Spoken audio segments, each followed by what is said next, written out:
watching St. Michael's Journal, the journal of exorcism and all other things that go on in the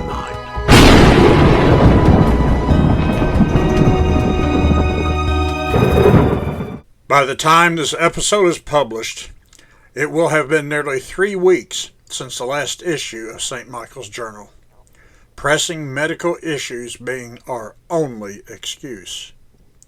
Although we have occupied ourselves attending to the rather normal aspects of life, seeing doctors, undergoing procedures, etc., all things paranormal related have not been absent, but rather busy, at least as far as the news media is concerned. So please bear with us as we first offer reports that serve as a sort of addendum or updates to topics covered in previous episodes, before we move on to new topics further down the proverbial rabbit hole.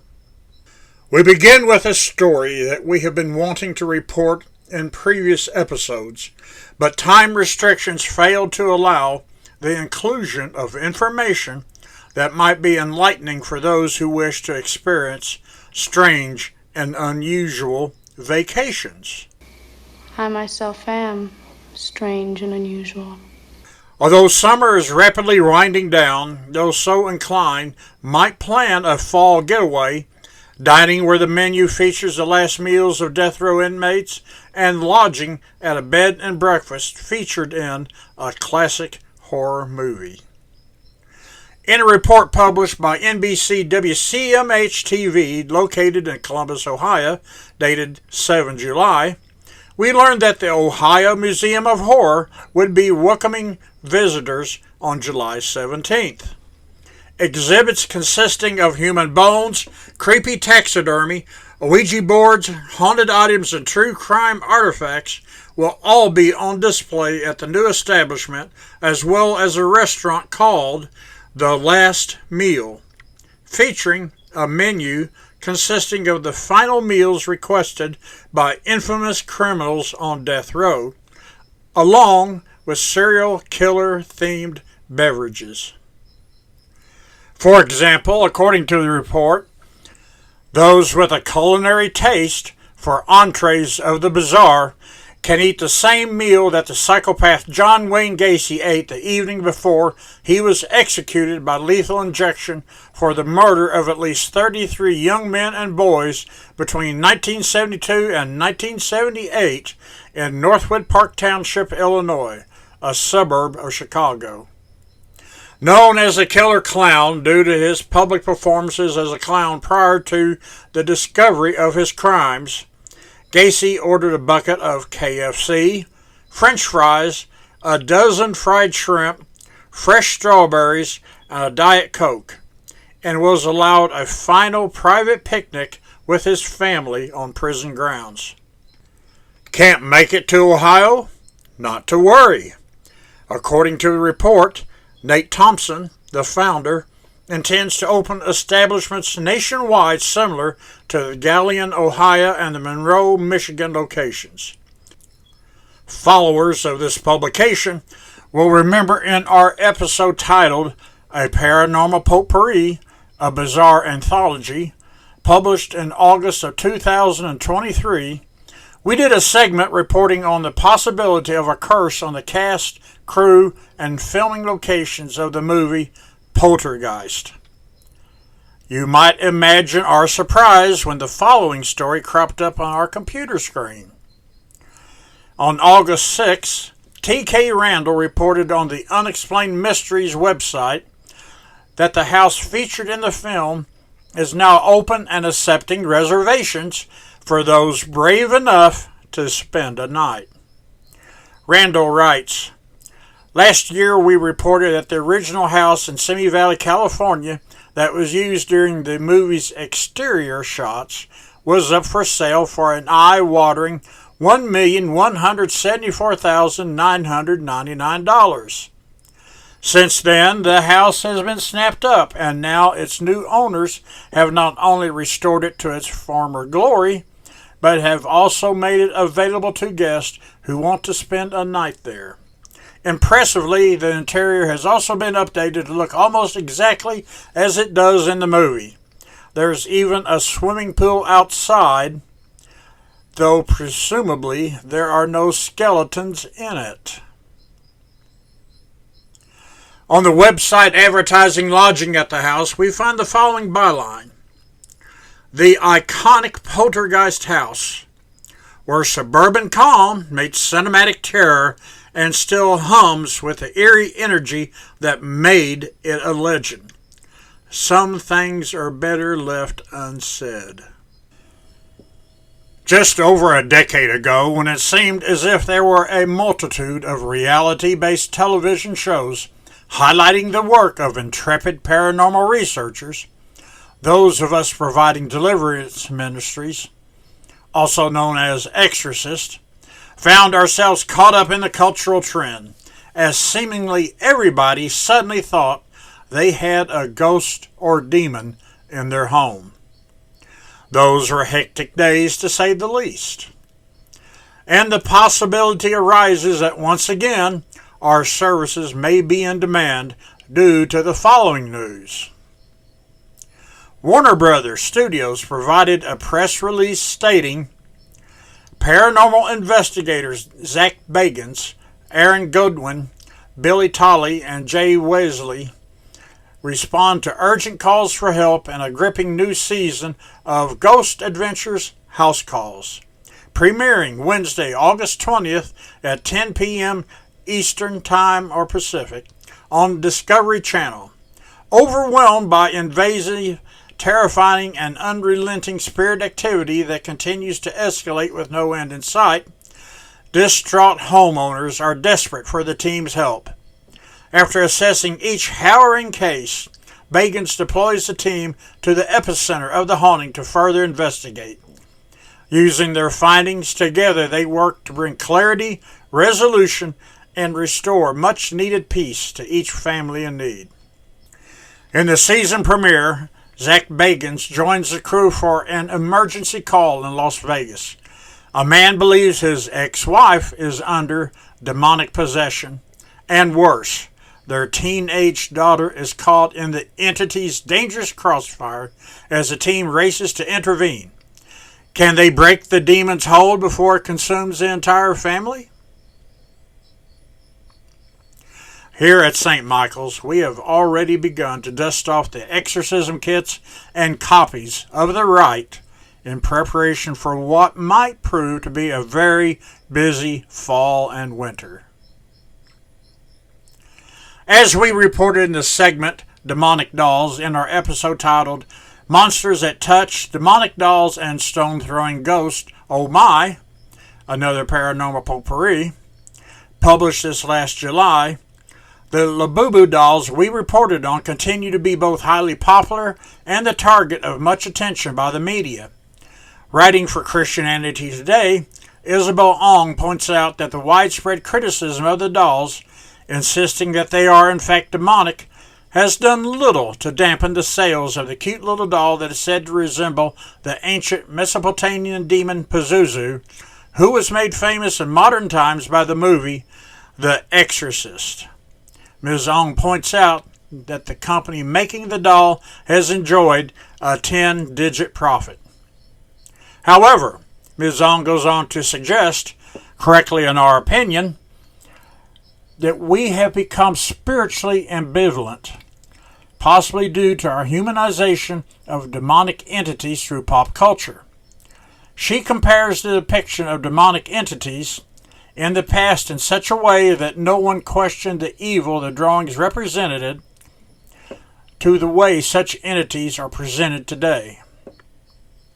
She writes, instead of the grotesque, one-dimensional characters I watched and read about years ago that were definitely 100% wicked and therefore deserving of total destruction, the monsters and demons that are capturing our collective consciousness today are relatable and humorous, anthropomorphic, animal-like in their expressions, body language, and actions. Maybe these portrayals point to humanity's loss of connection to the transcendent. In the pre-modern era, people lived in an enchanted world teeming with good and bad spirits. Now we're subsumed in the age of disenchantment, as the philosopher Charles Taylor argues in A Secular Age. Nothing is wholly bad or wholly good anymore. When representations of sheer evil become popularized through entertainment media, dolls, and other pop culture phenomenon, we lose our fear of that which modern culture tells us exists only in our imaginations, but in reality is all around us. Ms. Ong goes on to say, if we aren't afraid of demons and monsters anymore, what are we most afraid of? I submit that we fear losing our autonomy more than getting attacked by external evil. Maybe our desire for autonomy is the sinister undercurrent beneath this trend towards domesticating demons and mollifying monsters. Maybe the trend reveals more of ourselves than we think. It's a mirror we can peer into, revealing how far from God we are and how much we tend to indulge in illusions of grandeur and power. The flip side of this coin, exploring how pop culture might be beneficial, is discussed in a report dated 7 August titled, How Religion and Horror Movies Come Together to Form a Very Powerful Experience. The authors begin with pointing out how popular horror movies have become, generating millions, if not billions of dollars since the inception of the genre. Moving on in an effort to explain the lure of horror movies, they quote parish priest and film scholar Father Richard Leonard, who argued that horror films and religious traditions are united by their interest in moral failure. Father Leonard is quoted as saying, the Bible and all the great texts of most religions are all about how we can get corrupted, how we can choose to do evil things.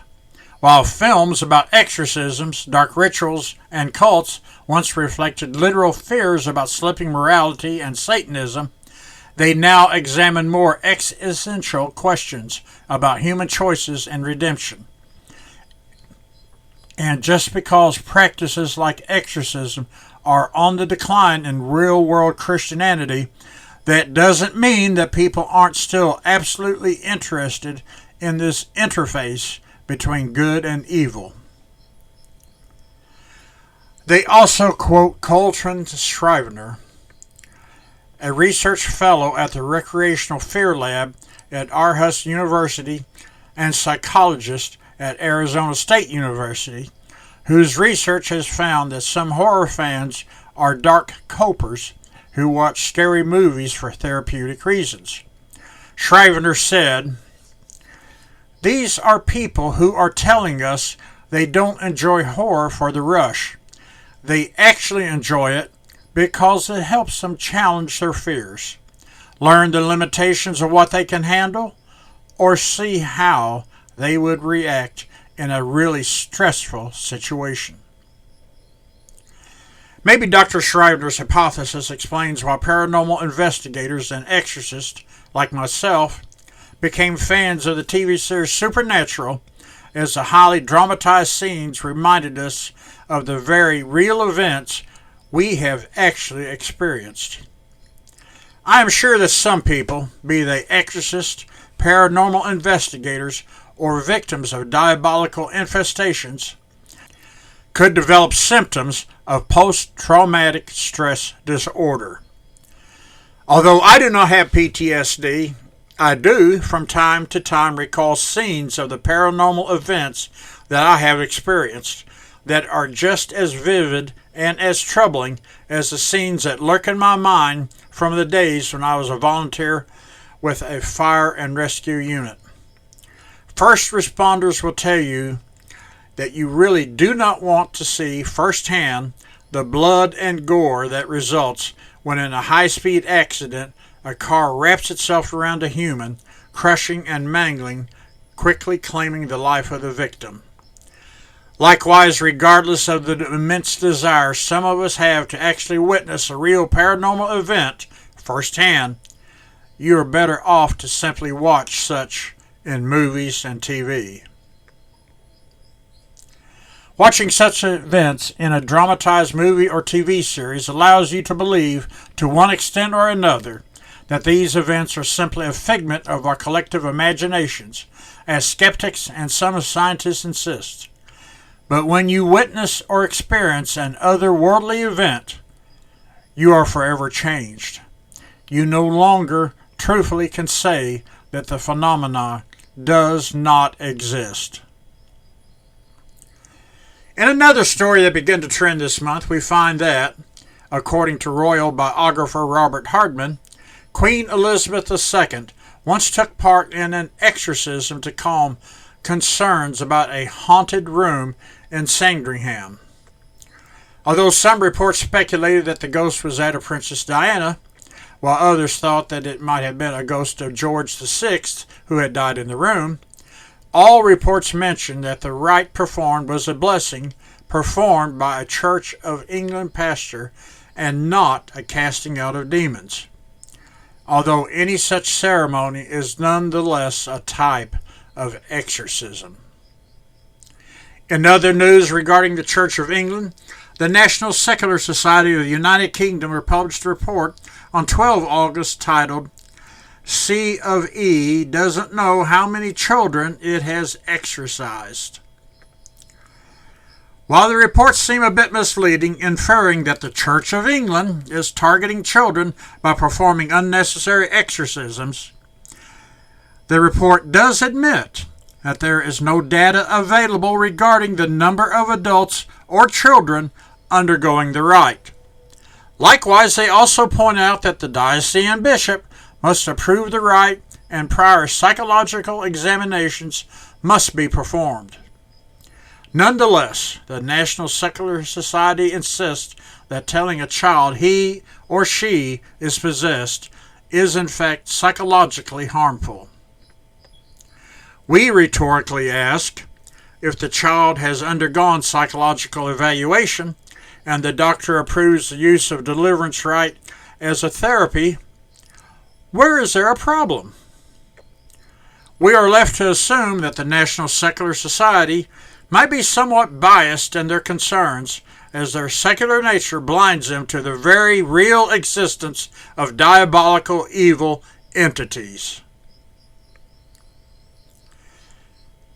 In another case that seems to have been initiated by those who hate religion, in particular those ministers involved in exorcism ministry, an August 1st report published by the Catholic Review tells us that a judge dropped all charges against Father Carlos Martins, co-host of the Exorcist Files podcast.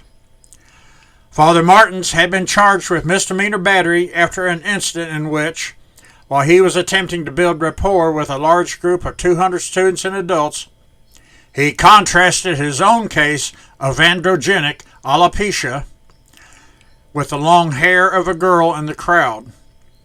Apparently, he uses his own baldness, frequently making jokes of his condition as a conversation starter, and lifted up a lock of hair on a girl standing near him, saying that he, at one time, had long hair like hers. In fact, so long he could floss his teeth with the hair. This absurd statement caused the group to break into laughter, as the priest intended it. Reportedly, the girl thought the joke was funny, but when she returned home and told her father of the event, the father supposedly reported the priest to the police, claiming that Father Martins had placed the girl's hair in his mouth. Writing for the Catholic Review, Loretta Brown reports that the 12th Judicial Circuit Court of Will County also noted in the order that the state has confirmed that Father Martins has never ever been charged with a crime, accused of a crime, accused of any allegations of impropriety with minors, nor subject to any form of canonical discipline as a priest. It also stated that Father Martins is in full compliance with all safe environment and child protection training protocols required by his religious community, the Archdiocese of Detroit, and the United States Conference of Catholic Bishops.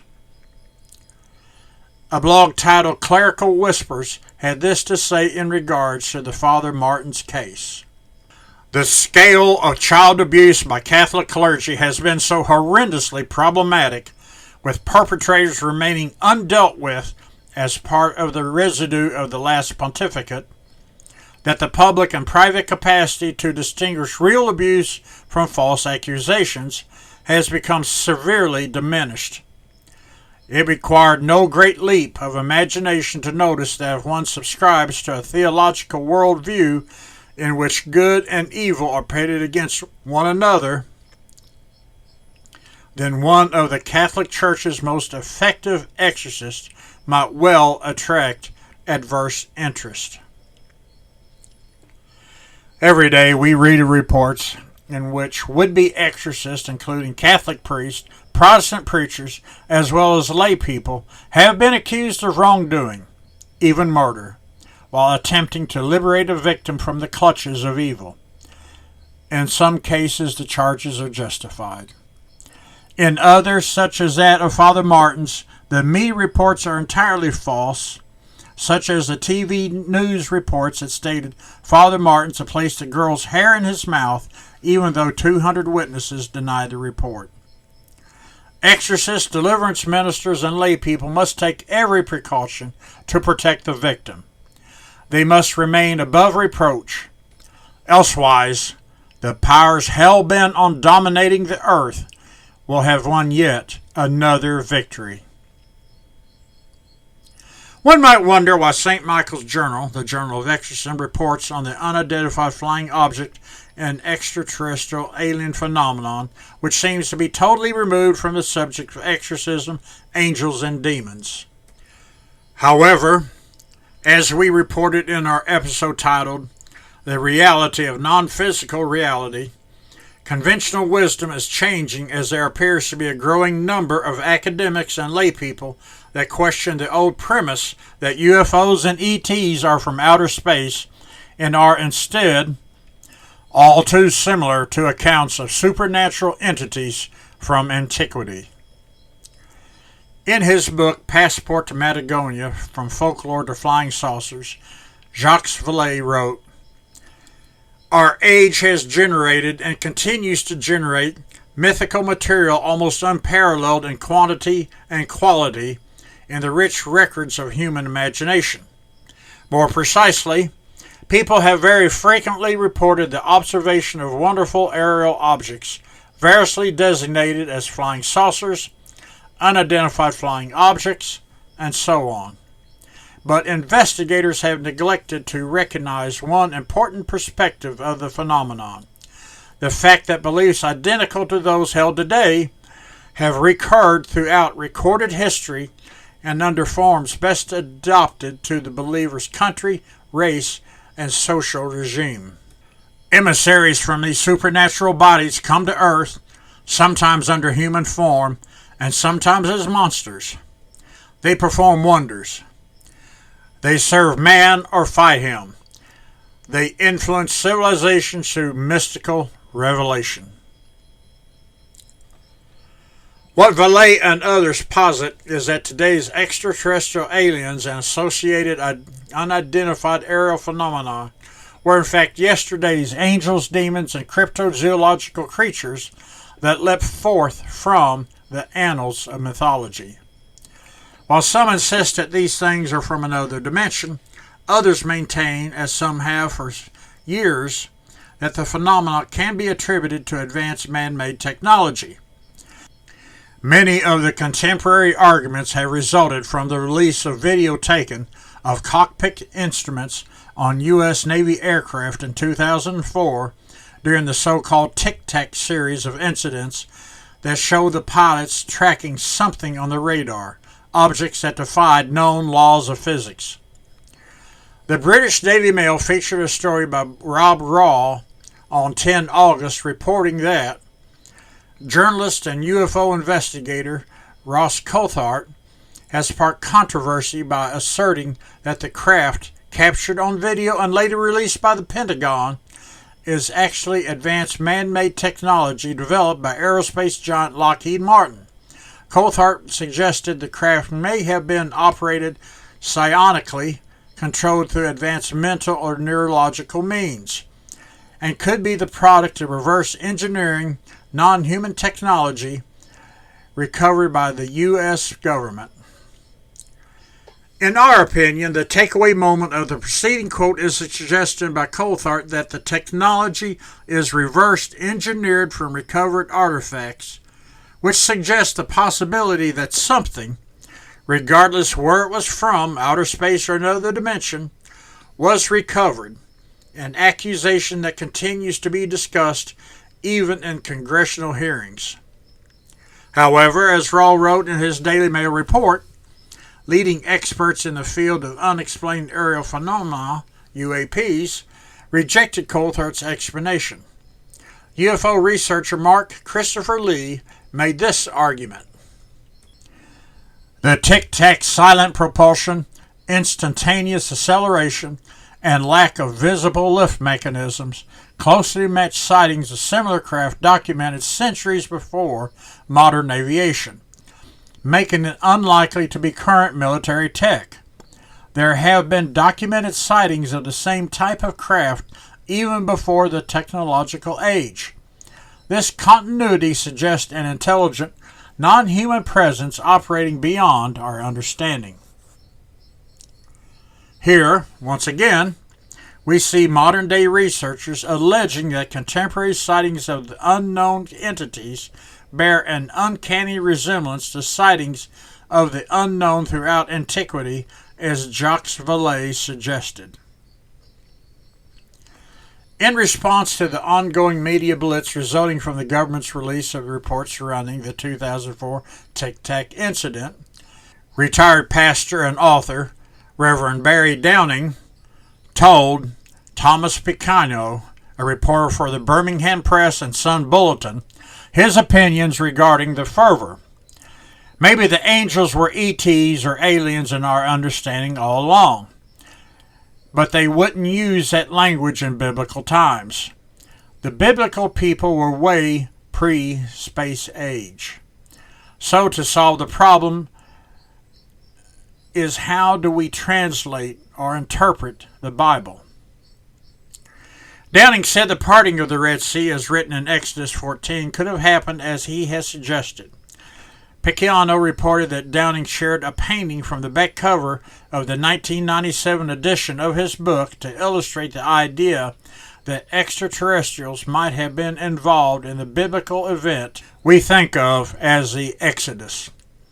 The artist, Monarcha Lynn Merrifield, in her work depicted Egyptian chariots stalled, drivers and horses laying still in the sand, with the water held back by an invisible force. Above is a shiny cylindrical object that is shaped somewhat like the Tic Tacs captured on video in 2004. Fox News published a story reporting on August 6th that Director of National Intelligence Tulsi Gabbard had told a New York Post podcaster that she believes aliens could possibly be real, saying that she has her own opinions on the matter, and in her role as Director of National Intelligence, she had to be careful what she said. Vice President J.D. Vance announced on a podcast that he was obsessed with and particularly focused on UFOs, and like National Intelligence Director Gabbard, he vowed to get to the bottom of the matter. Of course, we have heard politicians make the same promise before. In fact, as we noted in A Paranormal Potpourri, a bizarre anthology 2 years ago, politicians and other would-be UFO prognosticators were certain that a definitive answer as what exactly was the nature of UFOs, and Washington would be making an announcement in the next few months. Like I pointed out, that was 2 years ago, and no definitive answer or fresh information has been forthcoming. However, in a report published 11 August of this year, Maxine Harrelson wrote about a congressional briefing in May during which physicist Dr. Eric Davis, who is well known for working on top-secret Pentagon projects, captured listeners' attention by claiming there were 4 different types of aliens that have a possibility of being operators of unidentified crafts. The 4 distinct alien types he claims are Greys, Nordics, Insectoids, and Reptilians.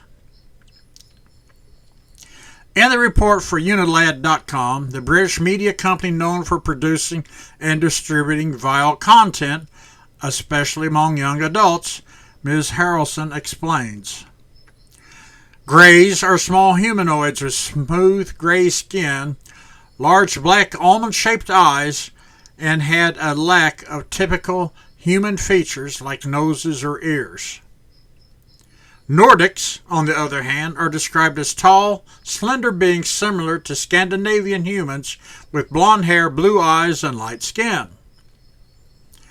Insectoids, as the name suggests, are depicted as having more insect-like traits like multiple limbs, exoskeletons, mandibles, and sometimes antennae. Reptilian theory, which was popular in the late 20th century through conspiracy theorist David Icke, and claimed shape-shifting reptilian aliens. So with all the news reports this month of UFOs being discussed by politicians, academics, and others, can we assume we are getting any closer to that, so far elusive, definitive answer? Only time will tell. However, I want to remind you of the information we shared in the reality of non-physical reality. During the alien abduction craze, the CE4 research group, the investigative arm of alienresistance.org, reportedly interviewed various individuals who had suffered through an alien abduction experience. Many of these victims had been able to terminate the experience immediately by invoking the holy name of Jesus Christ. With a thought in mind, that of a direct connection between alien UFO phenomena and a religious act, an exorcism of sorts, how can we not draw the conclusion that the whole UFO drama and reports of angels and demons from antiquity are related, if not in fact the same thing? When questioned off the record, many of the world's leading researchers looking into the alien abduction phenomena reported similar findings of victims invoking the name of Christ, but refused to admit this in their final reports due to their fear of reprisal from the greater scientific community that seems to abhor anything religious, especially those things related to Christianity. There were many other reports in the news this past month relative to the paranormal, more than we can report on here. So many, in fact, that it was difficult, even for me, to review each and every report. Some are nothing more than the media trying to sensationalize something in order to get your attention, which brings to them the advertisers' dollars. Others are more substantial. Reports that reinforce the idea that things which go bump in the night justify our position that non-physical reality is very, very real. Until next time.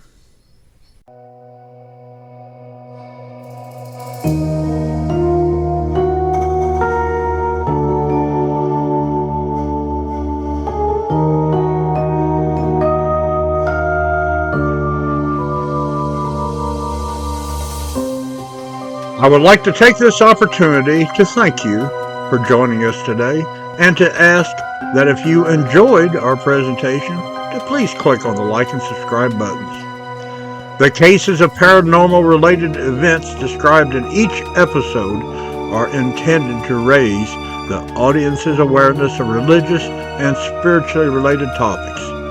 St. Michael's Journal is one of the publishing ministries affiliated with the Archdiocese of St. Michael's, an independent liturgical and sacramental church. Finally, until we meet again, may the peace of Christ be with you and yours forever.